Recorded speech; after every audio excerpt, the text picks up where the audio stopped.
Welcome, learners, to another deep dive. Today we're unearthing some truly timeless wisdom. It's from a master of communication and persuasion. We're talking about the Robert Collier Letter Book, right? A classic text on direct mail. Exactly. Now, direct mail.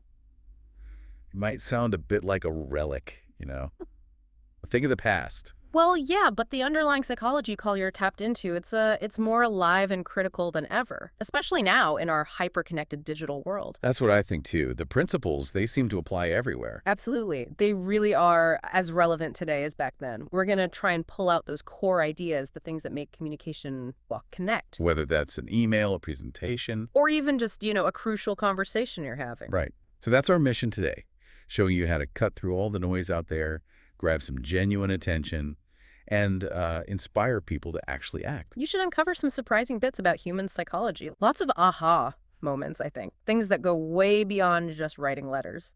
Definitely. So let's dive in.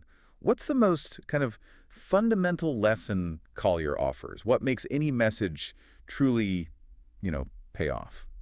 That's a great place to start because it is still, I think, the biggest hurdle for so many people. The first crucial lesson. It sounds simple, almost deceptively so. Which is? Study your reader first, then, only then, study your product second. And he uses that brilliant analogy, doesn't he? About fishing.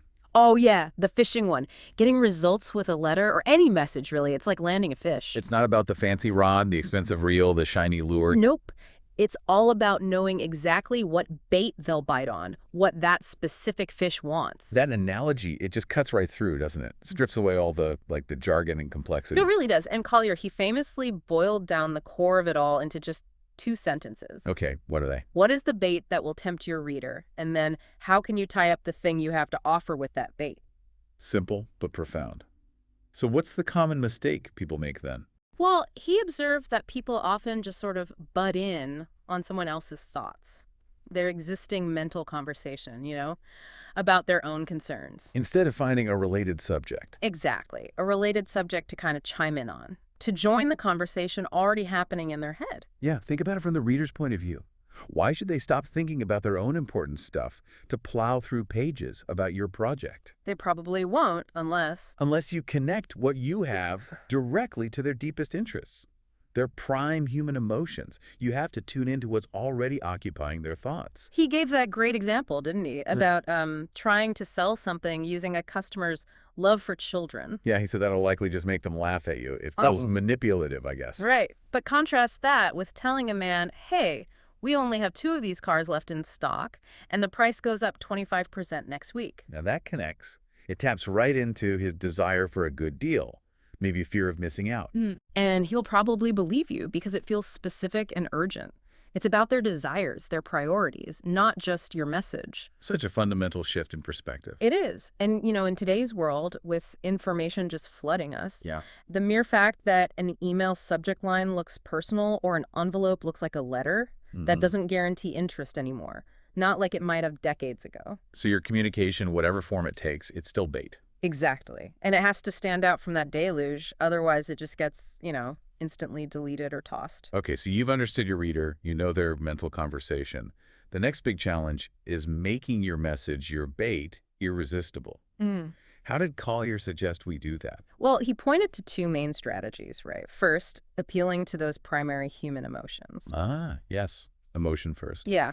People buy, say, reducing belts or face creams. Yeah. It's not usually because of pure logic. It's vanity, maybe hope, the desire for self-improvement. The real urge, Collier argued, the thing that drives action, it should be based on one of those core emotions.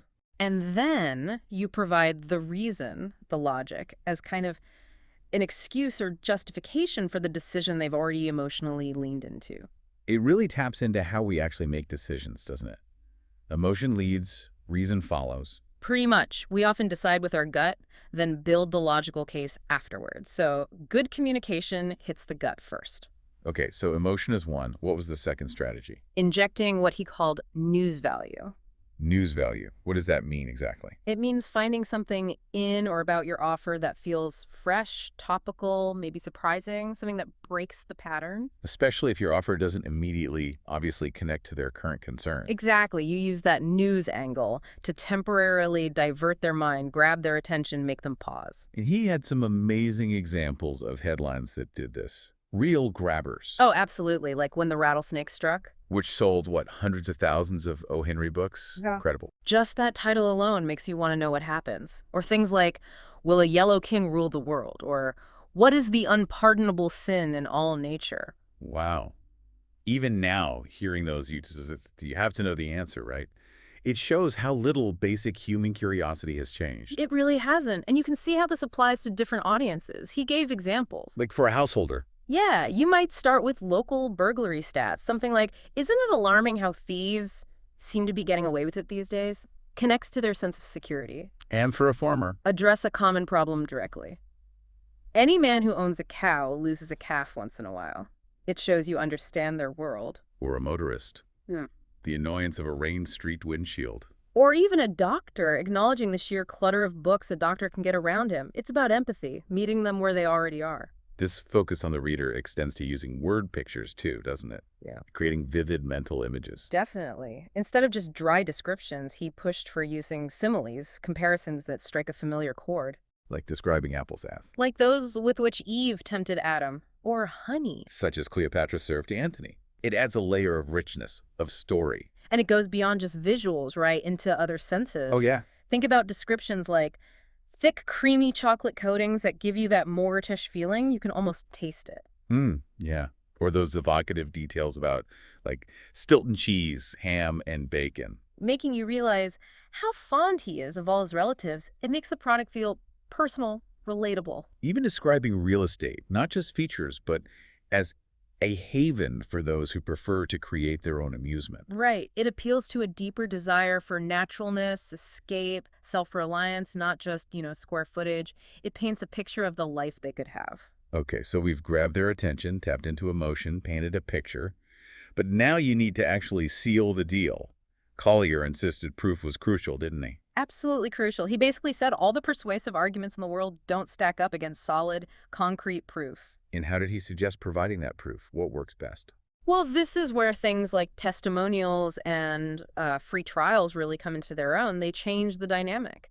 They shift it from you just claiming something works or is good to letting the reader experience it or see others endorsing it. Testimonials. Though he was a bit wary of celebrity ones, right? Yeah, he felt those could seem dubious. But a testimonial that has that ring of truth, maybe from someone relatable, that's incredibly powerful for dispelling doubt. And even better than a testimonial. The free trial. The classic. Try it for yourself and see. The enclosed card brings it to you without cost and without obligation for a week's free tryout. That's hard to resist, isn't it? It removes the risk. Completely. It's an invitation to trust, build on confidence in your own offering. And Collier had that great line about the first sale being like the first olive out of the bottle. Ha! Yes. The hardest one to get. But once you've got that first one, once you've earned that initial confidence. Repeat sales become much easier. And often more profitable, too. It's all about overcoming that initial barrier of trust. Exactly. And another critical piece for actually closing the sale is supplying that impulse. Getting them to act now, not later. Precisely. Creating urgency. Procrastination is the killer of sales. How did he suggest doing that? Various ways. Limited stock is a classic. We only have material on hand sufficient for 95 suits. Or clear price increases. Sorry, we can't accept your old price after the first of the month. Time-sensitive offers, too. This special offer must be accepted before the 30th, and he told that story about changing results overnight. Oh yeah, just by emphasizing. Last chance to get Jack London free. Putting that urgency front and center as a premium offer made a huge difference. It's a powerful reminder, isn't it? People need that little nudge sometimes. They really do. And Collier's own experience, selling coal and coke by mail, that's just a masterclass in applying all this stuff. Right, instead of just selling, bags of coal. He sold cubic feet of gas. He sold melted tons of iron. He translated the product directly into the customer's bottom line, their profit, their benefit. That's brilliant. Focusing entirely on the outcome for the customer. And he even offered that incredible guarantee, no saving, no cost on his coal. Talk about removing risk. Wow. It really drives home that point. Yeah. People don't buy the thing itself. Nope. They buy a better version of themselves or a solution. The value is always in the benefit to them. And this wasn't just for Colwright. Yeah. He took this approach when he moved to Collier's publishing house to sell books. Yeah, same principles. He revitalized sales of O. Henry books, which were apparently flagging, by using those punchy news value headlines we talked about and offering really tempting premiums like free Jack London books alongside, making it an irresistible package. And the Harvard Classics. Yeah. That wasn't just selling a set of books either. No, not at all. It was sold on the idea, the aspiration of getting the essentials of a liberal education. And conveniently too, right? Yeah. In just 15 minutes a day. Under the prestigious guidance of Dr. Eliot, no less. It hits aspiration, convenience, authority, all at once. The examples just keep illustrating the core ideas, don't they? They really do. They sold an efficiency course by tapping straight into that desire for personal success, for greater earning power. Using strong testimonials again. Absolutely. And even a bold money-back guarantee tied to actually earning $1,000 more. That's confidence. And the secret of the ages. Promising to unlock hidden channels of riches, an unused giant power within you. All available through a free trial, of course, removing that barrier to entry. It shows how these principles aren't just for selling products either. Even things like collection letters. Yeah, they used persuasion, or the implied threat of losing credit, which taps into fear and reputation. It applies across the whole business cycle. And what about that damaged set idea? That seemed counterintuitive. Wasn't it just the damaged set or damaged blanket offer? They explicitly used the imperfections as the hook. To justify deep discounts. Exactly, and apparently sold huge, unexpected quantities. It shows how you can frame perceived flaws as advantages if you do it right. It creates a unique reason to buy now. So much of this is about creative framing. Like that company using a picture of a small town on the envelope. Right. To subtly imply they offered more economical service than the big city stores. And it worked. Orders went up 10%. And other little tricks he mentioned, like putting the founder's picture on the letterhead. Yeah, adds a personal touch, a sense of credibility maybe, an old mail order standby. And this one really surprised me, finding that processed letters, the ones meant to look personal. Needed the recipient's name repeated. Yeah, repeated 2 or 3 times in the body of the letter to actually feel personal. And that could double the orders. It's those little psychological cues, isn't it? The subtle signals that build or break trust and connection. Fascinating stuff. So pulling back a bit, what this deep dive really shows is that effective communication. It's not a fixed formula, is it? Not at all. Collier himself stressed that. Selling by mail or communicating effectively in general is continually changing. What you learned today. You might have to unlearn tomorrow. You've got to keep trying things, keep testing, Right. which sounds very familiar, right? Like modern A/B testing in digital marketing. Exactly.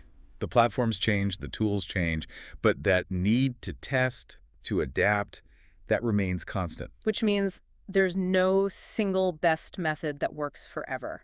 You have to adapt to the times, the audience.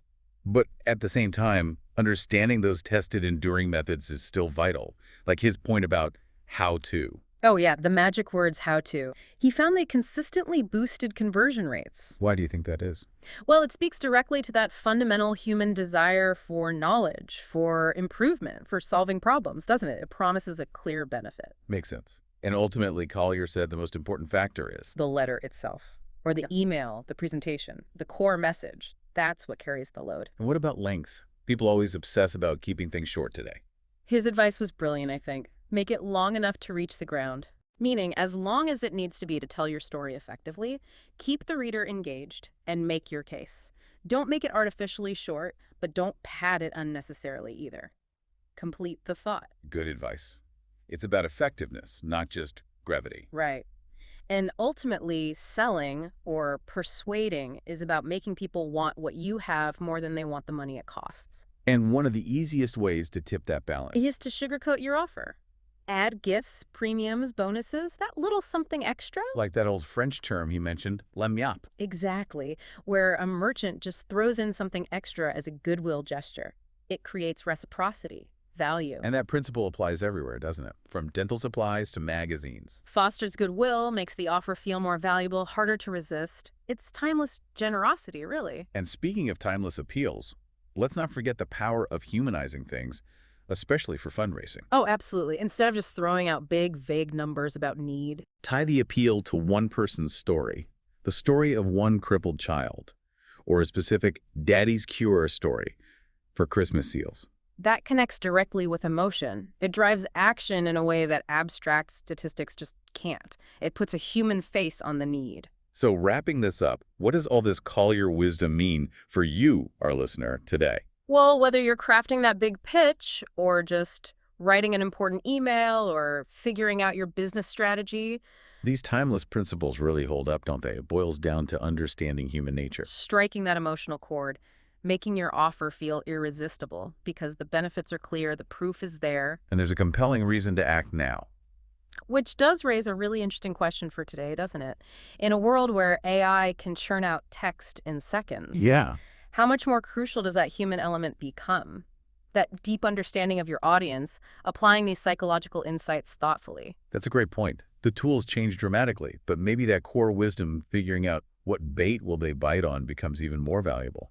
I think so. Mhm. True persuasion, real connection. It's not just about arranging words. It's about understanding that intricate wiring of human motivation. Precisely. So the takeaway, next time you need to communicate something important, really think about that person on the other end. Mhm. What's their internal conversation? What bait, what angle will make them not just notice, but actually engage? Maybe. Make them take the hook.